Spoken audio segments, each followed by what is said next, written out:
जी नौकरियां MNA MPA ਦੇ ਕਹਿਣ ਤੇ ਮਿਲਣਗੀਆਂ नहीं ऐसा साड़ी कम अज़ कम हुकूमत ਦੇ ਵਿੱਚ ऐसा नहीं हो रहा। कभी नहीं हुआ। मुस्लिम लीग नून के अराकीन असम्बली नौकरियां नहीं देते? नहीं देते, कभी नहीं दी? नहीं, मैं समझता हूँ कि नहीं दी।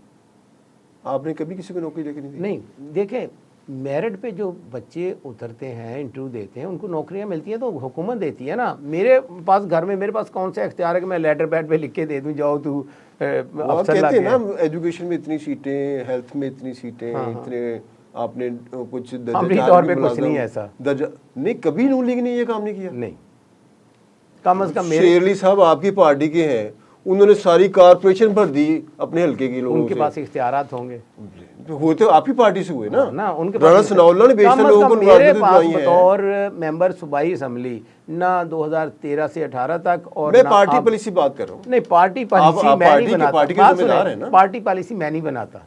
हुकूमत ये समझती है कि हमने आपको 100 अरब से ज़्यादा नहीं देने फैसलाबाद को, तो फिर मेट्रो खत्म कर दी जाए। तो फिर मेट्रो की बजाय बाकी मंसूबे मुकम्मल करने के बाद मेट्रो शुरू की जाए। आपका आप उनके हामी हैं जो कहते हैं कि अगर आपके पास अलग और बजट नहीं है, पैसे हैं, अगर पैसे हैं तो दोनों मंसूबे यक वक्त बाकी। लेकिन इस 100 अरब से और जो फ्लाईओवर वगैरह बनाए जाए, मेट्रो ना बनाया जाए। नहीं, आप फिर बात को दूसरी तरफ ले जा रहे हैं। मैं कह रहा हूँ कि अगर पैसे मौजूद हो तो दोनों जो है वो शुरू कर दिए जाए। अगर नहीं है तो फिर मेट्रो ना करें। नहीं, सबसे पहले इस चीज़ को देखना चाहिए कि फैसलाबाद जो है ये हमारा छोटा है, आबादी बगैर जो है फ्रेमवर्क का ऐलान कर दिया। पहले नवाज शरीफ ने ऐलान किया, फिर शहबाज शरीफ साहब ने ऐलान किया, फिर मरीम साहब ने ऐलान किया, तो कायदीन बगैर पेपर वर्क के ऐलान कर देते। हम आपको क्या कह रहे हैं कि दोनों मंसूबे, मेट्रो भी बनती है तो बनाई जाए, हम उसके मुखालिफ नहीं हैं, लेकिन उसके साथ साथ बाकी काम आपको बाकी काम नहीं चाहिए। नहीं, आप बताइए बतौर शहरी आपको अंडरपास चाहिए कि नहीं चाहिए? मेरी बात सुनिए, मैंने आपकी बात सुन ली, मुझे जवाब दे ना। आप मुझे कैटेगोरिकली बताएं कि इस 100 अरब जो 100 अरब मुख्तस किया गया है, इसमें आप मेट्रो के हामी नहीं है, इसके अलग बजट। 2013 से पहले फी एकड़ ज़मीन कैनाल एक्सप्रेस ये बनने से पहले 9 लाख 10 लाख रुपया एकड़ थी। अब उसकी कितनी कीमत है बताएं जरा। तरक्की से कह रहा हूं, बताएं। मैं ये तरक्की है ना, क्यों हो रही है वहाँ पे लोग कॉलोनियां, तालीम का काम होना चाहिए, सेहत का काम होना चाहिए, ट्रांसपोर्ट का काम होना चाहिए। अगर वहाँ पे कोई कॉलोनी बन रही है तो क्या सीमेंट रेत बजरी सरिये का काम नहीं हो रहा? क्या वहाँ पे लेबर काम नहीं कर रही?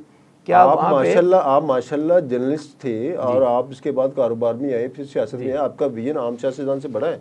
लेकिन अगर आप सिर्फ सड़कों को और ये जगहों को, जगह के महंगे होने को तरक्की समझते हैं, शाहिद साहब, जगह के महंगे होने को तरक्की कहते हैं, तो मैं ये इमरानी नजरिया था कि जी सड़कें क्या करनी है। नहीं, सड़कें होंगी। मैं ये कह रहा हूँ कि सड़कों के साथ साथ वहाँ पे तरक्की होती है। मैं इसकी मिसाल आपको देता हूँ। रिंग रोड बनते हैं ना फैसलाबाद की तरफ में, जब रिंग रोड बनते हैं तो वहाँ पे कोई चीज़ नहीं होती। जब रिंग रोड गुजर जाता है तो जहाँ जहाँ पे चौक होते हैं, जहाँ जहाँ पे आबादी होती है, वहाँ पे दुकानें, वहाँ पे लोगों के कारोबार बनते हैं। जराइम पेशा और बदमाशों के हवाले से और क्रिमिनल रैकेट के हवाले से झुमरा का एक तासर पाया जाता है। हाँ, नहीं तासर नहीं, हकीकत है, तासर अलग है। तो सीसीडी क्यों नाकाम है आपके यहाँ काम करने में? मेरे ख्याल में मेरे हल्के में कोई इस किस्म की एक्टिविटी नहीं है कि सीसीडी। अभी आप कह रहे हैं, अभी आप कहने हैं, मैंने कहा है कि अभी आपने कहा कि बदमाशों के हवाले से और जो है जराइम पेशा उमूमी तासर जो आपने कहा, मैंने कहा तासर है, आपने कहा है। आप समझते हैं कि फेडमक की वजह से वहाँ के लोगों का हक तलफी की गई है, और दूसरे नंबर पर आप फेडमक के मंसूबे के हामी नहीं है इस वजह? नहीं, बिल्कुल हामी हूँ। आप बात नहीं समझ रहे कि जब ये मंसूबा बना है तो लोगों की ज़रूरियात का किस हुकूमत के दौर में बना? ये बना था 2002 में क्यू लीग। ठीक है जी हाँ। तो उसके बाद आपकी हुकूमत आई ना, लेकिन एक मंसूबा बन चुका, इंडस्ट्री लग चुकी, तो इंडस्ट्री को उखाड़ के हमारी हुकूमत बाहर फेंक दे। नहीं, कुछ तरमीम तो कर सकती है, जैसे अब आप कह रहे हैं। मेरी बात सुने, एक इंडस्ट्री बन गई है तो इंडस्ट्री को वहाँ से गिराया तो नहीं जा सकता। अभी तो अब मुतबादल हम कर रहे हैं ना, मुतबादल रास्ते। इस दौरान भी हो सकता था ना? किस दौरान? 2002 के बाद जब आपकी, तो मैं उस वक्त मुंतखब हुआ ही नहीं था। तो आपके जो मुंतखब हुए थे उन्होंने भी काम नहीं किया। वो पीटीआई आल्सो रिस्पॉन्सिबल। नहीं, मैं रिस्पॉन्सिबल जब मैं वहाँ उस हल्के की नुमाइंदगी कर रहा हूँ तो तब हूँ। ये बात आपकी बिल्कुल दुरुस्त है कि कुछ लोग जो हैं वो इस तरह से मुख्तलिफ़ कामों में मुलव्वस होते हैं। मैं कहूँ नहीं नहीं ये सारे दुध तुले हुए, नहीं, कुछ लोग ऐसे होंगे ने, लेकिन जो वज़ादार सियासतदान ने जिन्होंने अवाम दे विच इज्जत कमानी है, वो लोग बिल्कुल ਇਹ ਜਿਹੜਾ नजायज़ तरीके ਨਾਲ पैसा कमाते हैं उस पासे नहीं आते। नजायज़ के होते क्या क्या है? जाहिर है आप कौन सा मतलब फीडर पीते हैं, आपको भी पता है, आप बच्चे तो नहीं है ना। नजायज़ यही काम होता है कि ठेकेदार जो लोग हैं, ये कुछ लोग ऐसे रहे हैं। अब इसी चीज़ को ख़त्म करने के लिए मरीम नवाज साहब ने क्या किया, ठेकेदार कमीशन देते थे अरकान असेंबली को। हम तो यही कुछ लोगों हम सुनते आए हैं, लोग कहते हैं जी वो फ़लान ठेकेदार ने फ़लान को इतने पैसे दे देते। इसी चीज़ को ख़त्म करने के लिए मरीम नवाज साहबा ने क्या किया है कि अब सारा कुछ ऑनलाइन होता है, कोई बंदा किसी के साथ मुनाफली नहीं कर सकता। हर बंदा जो है वो हर काम के लिए कोशिश तो करता है कि उसे टिकट मिले, उसे कोई ओहदा मिले, ठीक है, लेकिन गल एक नुकते ते मुकदी है कि पार्टी कोई ओहदा देवे, पार्टी टिकट देवे ते तद भी ठीक है, ना देवे ते तद भी ठीक है। जिद्दा मेरा माहिरा जी बस जो मेरे जीतने की वजह है, या वहाँ उस हलके में बड़ी बरादरियाँ जो अपने आप को समझते हैं या लोग समझते हैं बड़ी बरादरियाँ, मैं उस नज़र से ना सोचता हूँ ना देखता हूँ।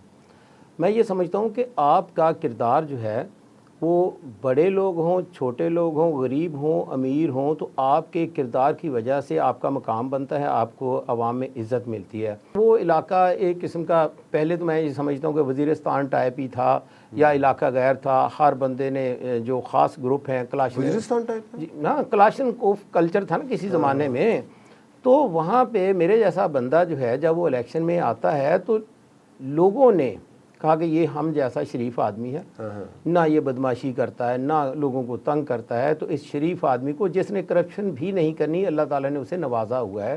तो इस वजह से जाटों ने अक्सरियत से मुझे वोट दिया, आराइयों ने अक्सरियत से मुझे वोट दिया। अगर आप एक ही पार्टी के साथ स्टैंड करते हैं तो लोग कहते हैं कि यार ये बंदा जो है ना ये ठीक है, ये लोटा नहीं बनता, ये दाएं बाएं नहीं होता, तो इसी के साथ ही हमें चलना चाहिए। मुस्तकिल मिजाजी जो है ना ये बंदे के किरदार में भी होनी चाहिए और सियासी तौर पे भी होनी चाहिए। ये खबर है कि अगला इलेक्शन जो है साहिब बरादरान नून लीग के प्लेटफॉर्म से लड़ेंगे। अगर ये खबर दुरुस्त होती है तो आपका सियासी मुस्तकबिल क्या है? देखें, मैं पहले भी कहता रहा हूँ, 2024 हो, 2018 हो, 2025 हो, कि पार्टी जिसको टिकट दे वो इलेक्शन लड़े, जिसको पार्टी टिकट ना दे वो आराम से पार्टी में रहे। लेकिन पार्टी अगेंस्ट ना कभी मैंने सोचा है, ना मैं कभी इस हवाले से इसको मुनासिब समझता हूँ। एक बात। दूसरा, इस तरह की अफवाहें 2018 के बाद भी चलती रही हैं, लेकिन ऐसा कुछ नहीं हुआ और अब भी ऐसा नहीं होने जा रहा और ना ही इंशाअल्लाह ताला ये होगा।